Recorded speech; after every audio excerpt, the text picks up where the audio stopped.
My name is Julio Faura. I'm heading R&D within Santander. What is Santander's interest in blockchain technology? So our interest in blockchain technology is multiple.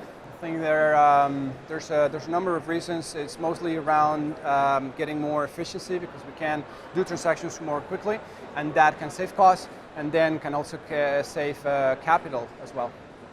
I think there are many interesting ideas that we are exploring, and I think they are going to become a reality in the next months or years.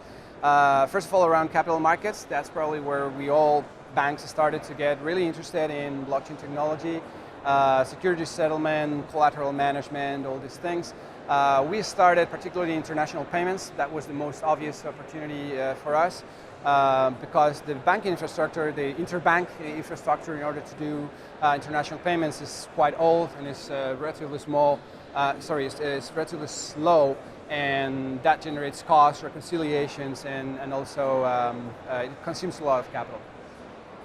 What excites you about this year's DevCon? DevCon is really great, and this year is amazing. You see a lot of people, very bright people, all of them working together as a great community. I'm really amazed by how well this community interacts with financial institutions. It's very, very good collaboration. I talk a lot to many other financial institutions, and everybody is either using private implementations of Ethereum or working with the startups that have tailored Ethereum implementations for their needs. And I think this communication, this collaboration is really great. And a good example is ether.camp. We're getting along very well with Roman, and we're doing very cool projects. If you were to judge a startup, how do you go about judging what you see in startups that you like? So judging startups is difficult. You would have to ask the questions whether this is, we would judge it from an investment point of view, or from a, let's use this as a startup point of view, right? So talking about the second one, we are interested in startups that are working to try to make Ethereum implementations really usable for banks. So people that are trying to tailor these implementations to be more scalable, to be more private. Essentially scalability and privacy are probably our biggest issues and the things that we need to solve in order to take this real. From an investment point of view, I think it's better to talk to Innoventures, which is our venture capital fund. I'm more like R&D, and I build things rather than invest in things. So what do you think about EtherCamp's online hackathon? So I think it's great. We're trying to catch up to be able to compete. That was a joke. I mean, we will not. Anyway, we'll see. I mean, we're getting better. No, I think it's great. We really believe in open innovation. I think it's a good, particularly in the Ethereum community. I think that's one of the power. It's a very good community that gets along very well.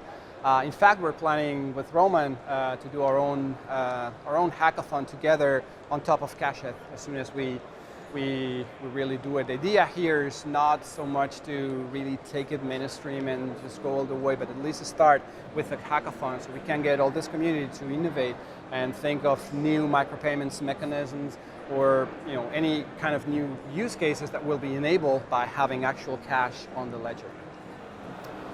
Oh, the reaction of the crowd was encouraging. It's great. Our job is really to bridge the world of the bank with the world of Ethereum and in general blockchain development. We have to solve the regulatory questions. We need to solve all the integration questions, how we're going to do the integration between the blockchain, the public blockchain and the bank, how we're going to do this. And the reaction was great. We'll do our best to try to do this as much as possible and contribute a little bit to this revolution. We're quite determined to do it. So if I have to give some advice to people participating in the hackathon, what I would say is that